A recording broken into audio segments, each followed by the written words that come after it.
dentro del área de educación de la Federación Industrial de Santa Fe. Y bueno, la verdad que es importante que los empresarios también podamos estar aquí en esta mesa y discutir cómo enriquecer la brecha que existe hoy entre el mundo de la universidad y las necesidades del mundo de la industria.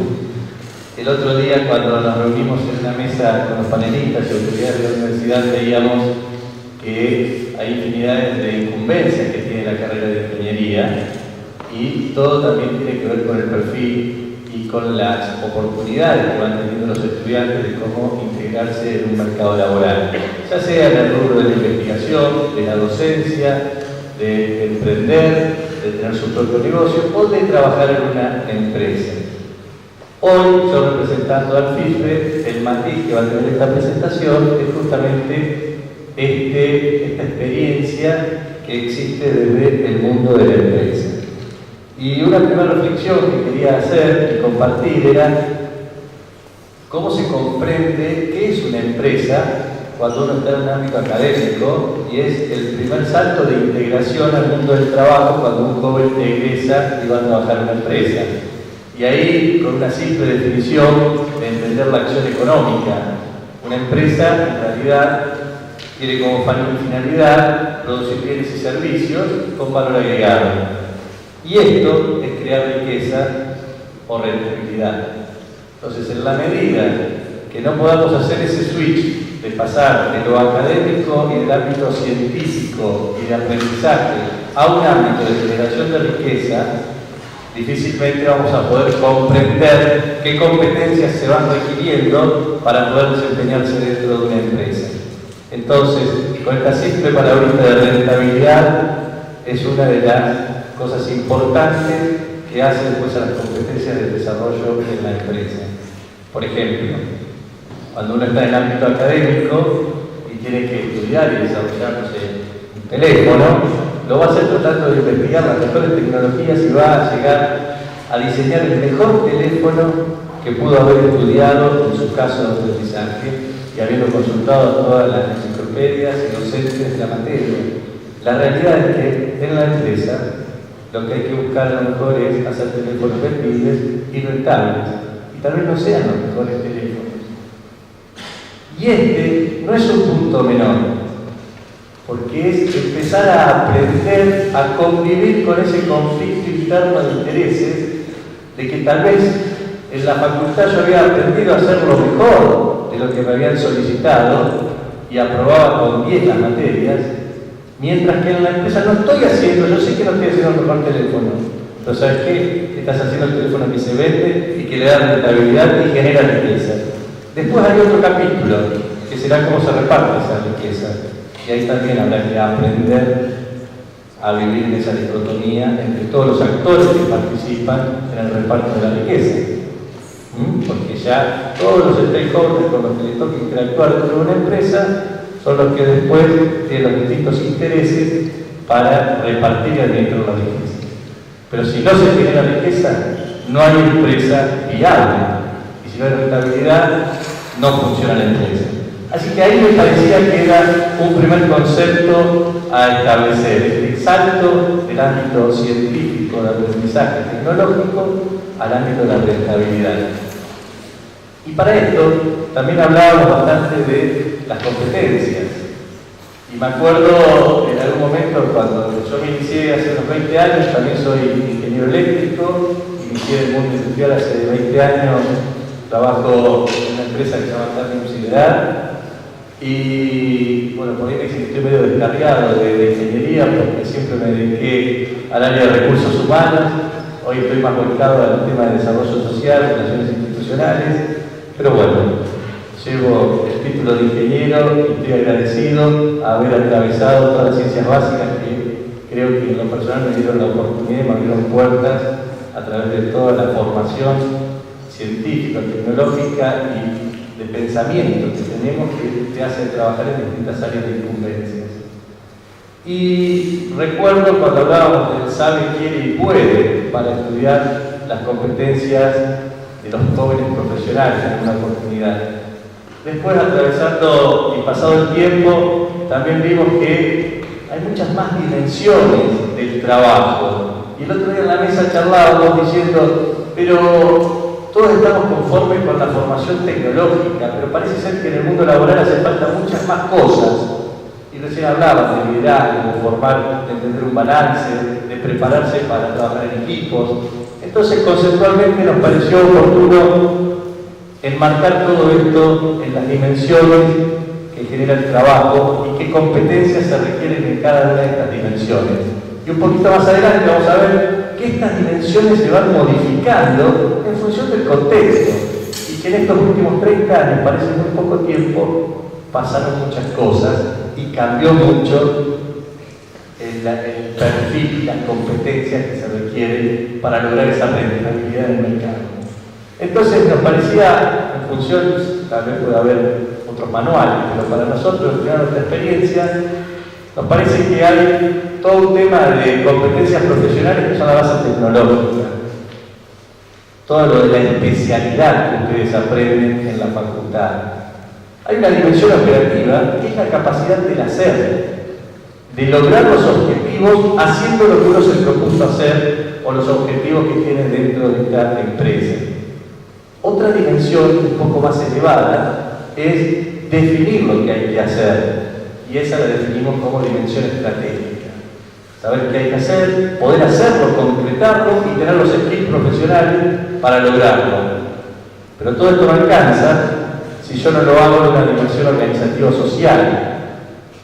Yo no trabajo solo en una empresa. Tengo que interrelacionarme con un montón de actores para poder pensar lo que hay que hacer, ejecutarlo y demostrar que tengo las competencias técnico-científicas para hacerlo. Y por otro lado, la actitud, que todos nosotros nos marcamos dentro de la base personal, de todas las competencias actitudinales que tenemos para poder llevar adelante la tarea. Entonces me parecía que refrescando un poco todas estas dimensiones puede servir como reflexión puertas adentro de la universidad para pensar qué estamos haciendo en cada uno de estos ejes y en qué estadio estamos de avance en cada uno de estos. ¿Por qué digo esto? Porque si nosotros acá tratemos de ver cómo cruzar las etapas del negocio con cada una de estas competencias en función al contexto. Y recién hablaba de cómo hay que adaptarse al cambio.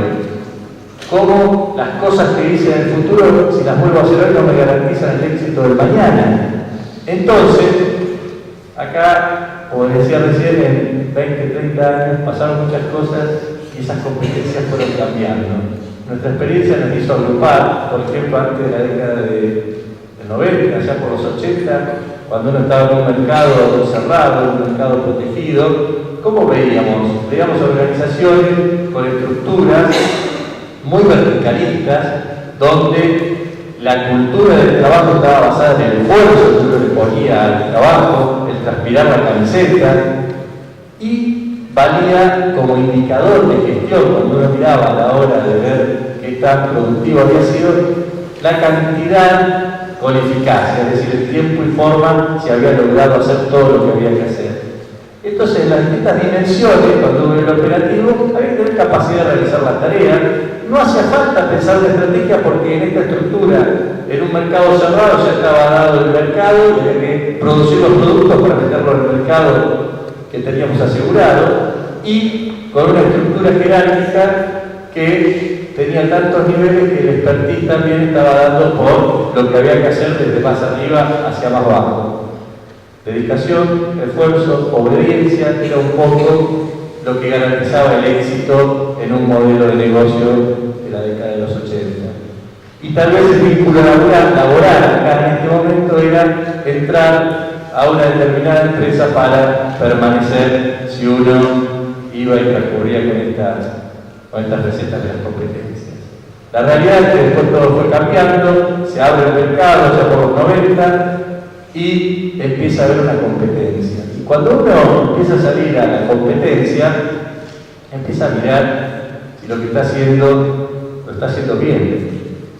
Empieza a controlar la gestión, empiezan a aparecer los tableros de comando, donde son importantes los costos, la competitividad, el control de gestión.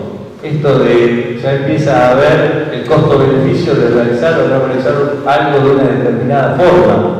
Ya las organizaciones, para poder ser competitivas, empiezan a reorganizarse, racionalizaciones, formas de estructuras mucho más amplias, trabajo en equipo, no tanta directiva vertical como era el esquema anterior. Y aparte de todo el profesionalismo, de los perfiles de especialidad, empezar a incorporar el control de gestión, porque es una variable importante a la hora de ser competitivos. Entonces, todo el tema de la interpretación, el análisis, generar rutinas de mejora, de observación, de parámetros objetivos, empieza a ser un tema de distinto en este modelo. La realidad es que esta competitividad luego explotó por el mundo global, ya por los 2000, y ya las reglas de juego cambiaron. Y en realidad, en un primer momento, hasta hubo pocas reglas de juego para entrar en un mercado global. Y acá sí empieza a haber todo un tema de gestión estratégica. Ya en todos los niveles de la estructura, el puesto ya no alcanza con controlar la gestión y hacer bien lo que uno hace, sino cuestionarse y reinventar lo que uno está haciendo. Por eso en cada uno de los puestos, y de acuerdo a la pirámide organizacional, qué estrategia está haciendo en su dueño, digamos, de su pequeña parte del negocio. Y ya el concepto empieza a traspolarse hacia la efectividad de la compañía. Ya no alcanza con tener una tarea, un tablero de comando, sino que hay que empezar a mejorar, el loop de mejora continua, porque estoy compitiendo con el mundo. Hay que actualizarse profesionalmente, porque el partido que estoy jugando ya es mundial. Y ya me estoy compitiendo contra profesionales de todo el mundo. Entonces empieza el tema de la actualización permanente, de la profundización en los contenidos. Ya no alcanza con mirarnos hacia adentro, hay que mirar cómo hacen las cosas los demás. Empieza el concepto de benchmark y cómo nosotros hacemos para hacer mejor las cosas. Las estructuras cada vez más chatas, mayor autonomía en los profesionales para que resuelvan los problemas y lleven adelante la gestión. La realidad es que hoy en día estamos viendo ya una etapa de un modelo que se está virtualizando todo. Y ya la contribución de nuestro trabajo pasa por qué tanto valor agregado le estamos dando. Y las herramientas de control de gestión y el vínculo en la cadena de valor ya es casi virtual. Toda la conexión con los clientes a través de las webs, la conexión con portales de compra, la conexión con estructuras que ya son matriciales y que uno no sabe en qué parte del mundo están sus compañeros o sus jefaturas, que ya no hay un jefe directo. Y la capacidad de liderazgo de esos jefes cambia totalmente. Fíjense en este modelo cómo fue cambiando la estructura organizacional. Por lo tanto, los líderes que estamos formando para el futuro en la universidad son líderes con competencias totalmente distintas a las que eran los de los 80. Y el líder, en este contexto, es el que va a darle oportunidades de gestión con autonomía a cada uno de los integrantes de su equipo, pero ya no con un jefe directo, sino que los actores que están vinculados virtualmente empiezan a tener herramientas para estar conectados con cualquier nivel jerárquico que empieza a demandar y a ofrecer cada uno de los trabajos. Y esa es una habilidad que hay que incorporar, porque es un paradigma totalmente distinto al modelo de liderazgo tradicional con el que fuimos evolucionando, al menos en estas etapas de negocio que pudimos ir marcando en este cuadro. Así que, en lo personal, en cuanto a las actitudes, hace falta mayor autonomía, madurez, integración, compromiso. Cada uno empieza a asumir otro rol y otro compromiso en una década que toda la información se cruza y es accesible para tomar decisiones. No sabemos muy bien cómo sigue la película, hasta acá fue como llegamos en este desarrollo de estos últimos 20 años, pero que tiene que ver cómo va cambiando el perfil en función del contexto y, como les dije en un principio, esto tiene que ver con un enfoque desde el punto de vista empresarial para que puedan subsistir las empresas generando valor y generando riqueza para los distintos stakeholders.